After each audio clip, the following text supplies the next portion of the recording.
dari ruang psikologi podcast. Sebelumnya saya Rambatri Setianingsih dari Prodi Psikologi Universitas Muhammadiyah Purworejo. Di podcast kali ini saya tidak sendirian, saya ditemani dua bintang tamu yang akan sharing bareng sama kita semua. Sebelumnya bisa memperkenalkan diri. Perkenalkan, nama saya Wahyu Sari dan biasa dipanggil Wahyu. Mungkin alamat di Desa Karangrejo ya, Kecamatan Wono, Kabupaten Purworejo. Perkenalkan, saya Ronana Danadipa. Biasanya dipanggil Dipa. Saya juga dari Purworejo. Gimana kabarnya hari ini? Alhamdulillah sehat, harus selalu bahagia. Oke, dalam beberapa menit ke depan kami akan menemani waktu kalian melalui ruang psikologi podcast yang dapat disaksikan melalui psikologi Universitas Muhammadiyah Purworejo. Kali ini Mbak Wahyu sama Mbak Dipa kita didatangkan untuk memberikan informasi dan menjawab segala pertanyaan yang akan diberikan dari yang ada di benak kita selama ini tentang kecerdasan kolbiah. Nah, langsung saja, maka dari itu kita sudah menghadirkan langsung orang-orang yang akan menjelaskan kepada kita apa itu kecerdasan kolbiah. Tanpa basa-basi, mari kita langsung saja menyapa kedua tamu kita yang cantik-cantik ini. Jadi ya, yang pertama, apa itu sih kecerdasan kolbiah? Jadi kecerdasan kolbiah, kecerdasan yang pokoknya tuh nggak apa ya, kolbiah kan dia nggak kasat mata, jadi nggak kelihatan, dan itu ada di jiwa kita gitu. Dan menurut bahasa sendiri kan biasanya kecerdasan itu bahasanya intelijen.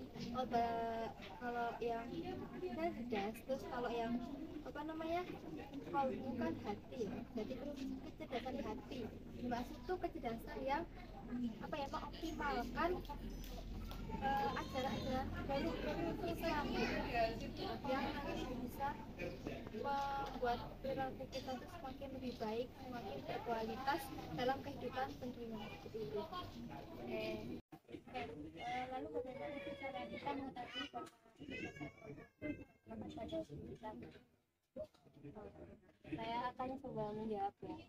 Kalau bagaimana kita tahu apakah kecerdasan hati itu sudah ada di dalam diri kita atau belum?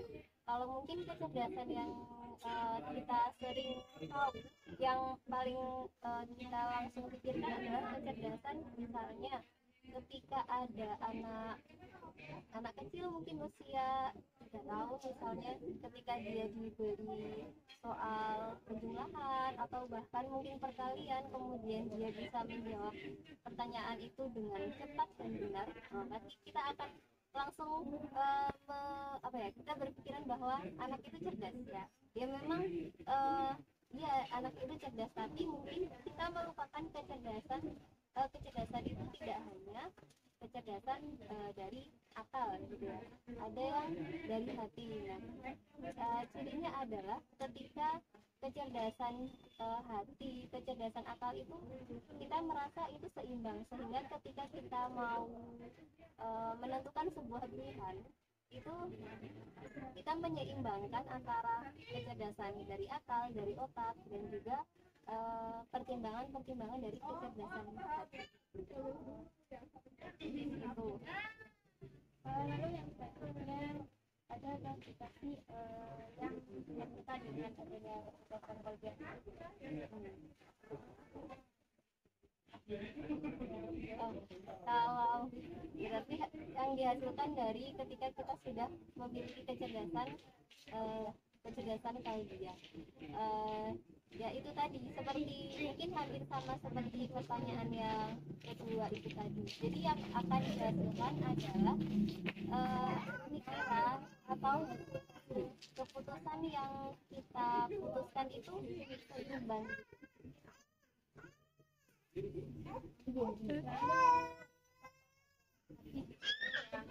jelaskan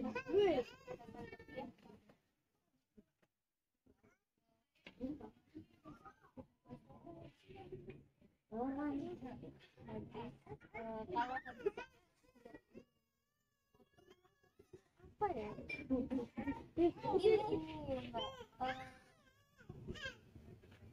perkataan dari Imam Syafi'i rahimahullah itu ada al ilmu wa nurullahi la yudal.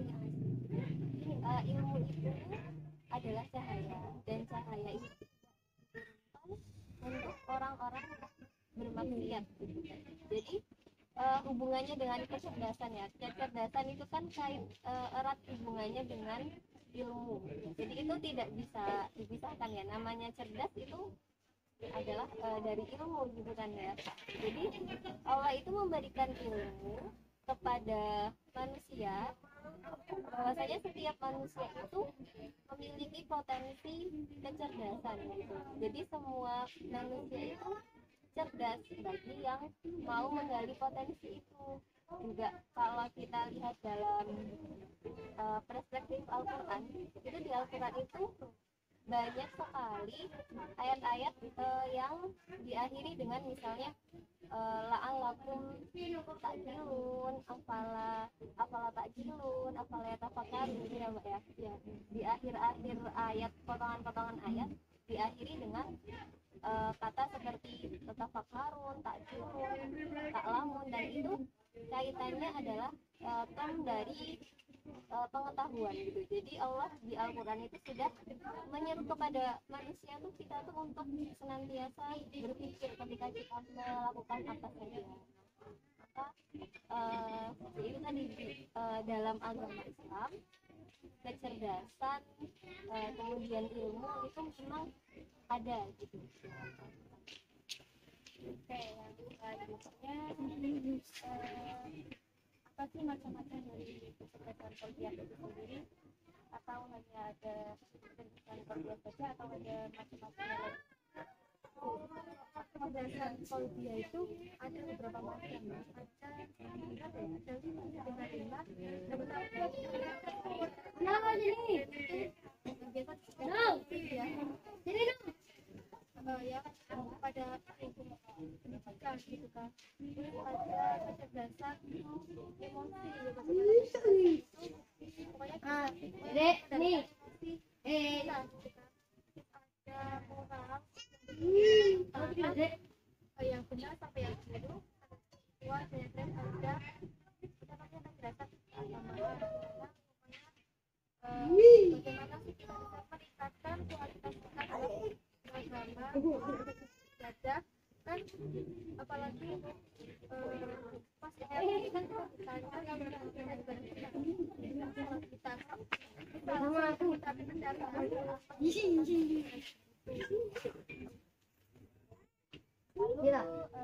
Bagaimana sih cara menggunakan kecerdasan kolbiah? cara meningkatkan kolbiah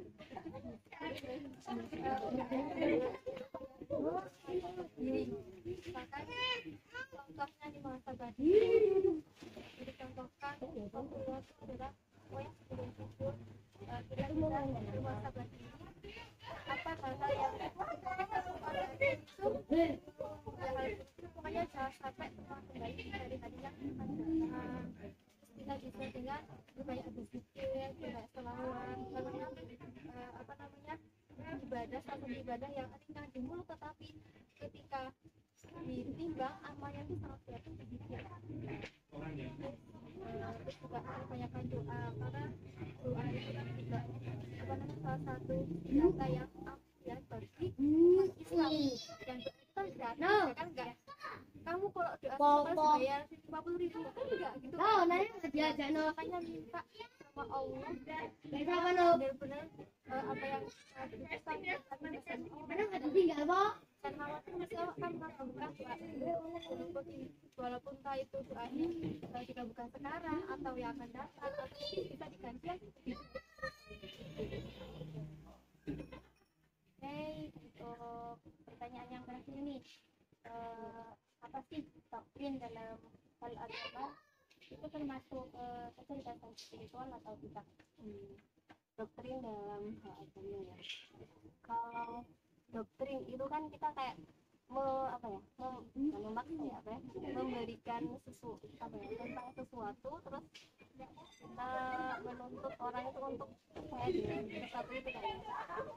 Kalau menurut saya doktrin dalam hal agama itu kaitannya memang begini, kecerdasan spiritualitas itu biasanya memang dikaitkan dengan agama, khususnya agama Islam ya, karena ini psikologi Islam kan ya. Jadi memang biasanya dikaitkan dengan agama Islam, karena di agama kita itu misalnya dikaitkan dengan kecerdasan spiritualitas itu, misalnya contoh ketika di agama Islam itu ada ibadah-ibadah seperti sholat, kemudian berzikir, kemudian berdoa, kemudian ada Al-Quran dan hadis yang bagi umat Islam, bagi kita adalah ketika kita melakukan sesuatu kita harus merujuk kepada Al-Quran dan hadis gitu. Jadi dengan adanya kecerdasan spiritualitas khususnya dari agama Islam itu menyeimbangkan dari kecerdasan intelektual dan kecerdasan emosional gitu kan. Intelektual dari cara berpikirnya, dari intelijensi pengetahuan yang ia miliki, kemudian kecerdasan emosional dari caranya ia bertanggung jawab, melawan hawa nafsu, kemudian diseimbangkan dengan kecerdasan spiritualitas itu tadi. Jadi memang biasanya atau kaitannya seringnya adalah dengan dihubungkan dengan agama, tapi itu berarti bukan sebagai doktrin gitu, karena itu untuk menyeimbangkan saja.